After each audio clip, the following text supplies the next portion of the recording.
L'home és un ésser que es compon de soterrani, principal i primer pis, tres espais perfectament aprofitables. El musical és l'art que correspon al primer pis. Avui, aquest gènere, en principi barreja de varieté i de circ, ha deixat de ser un punt aïllat o una illa despoblada. L'hem vist renéixer i esbotzar els núvols que l'arrossegaven. A mi sempre m'ha semblat un gènere molt vàlid, malgrat que el teatre literari li guardava la porta com un sentinella gegantesc. Encara avui, la cultura burgesa intenta deixafar-li l'autoritat. Però un tros de glaç no és una pasta.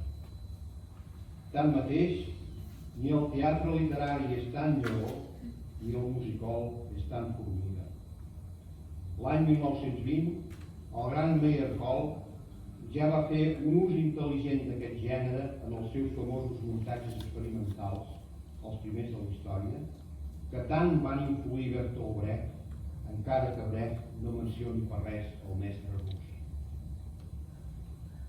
En aquest programa he reunit 7 de les millors figures que han contribuït que el musical català esdevingui un món viu dins el conjunt d'activitats parateatrals que conrea el jovent.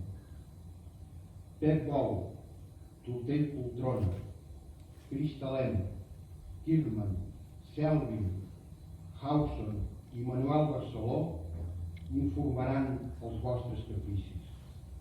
Cap d'ells no improvisaran el seu estil. Crista i Hausen ja tenen el Premi Sebastià Gas i Barceló una menció honorífica. Sou lliures que us plagui l'un més que l'altre, però tots, sense fugir del seu caràcter, us donaran el paisatge complet. Posaran en joc un llenguatge de portes intactes a través dels anys, però que té la virtut de no resoldre's mai en un carreró sense sortida. Ja està bé que l'home lluiti sempre contra alguna cosa. Això dona que en recrear un seguit de troballes, aquestes no siguin iguals que en el primer principi. Recordem els orígens, però si els artistes treballen com ho fan aquests que veureu, totes les possibilitats deixen de restar intactes i recuperen la sorpresa, aquella sorpresa que volia fer-los. I això, en un gènere antiretòric, de caràcter immediat, que es graona els encerts en la mesura que significa un alleugeriment de les convencions de la dramatúrgia tradicional. D'aquí arrenquen els prejudicis dels erudits i d'aquí ve que la gent docta no tingui el musical al seu poder.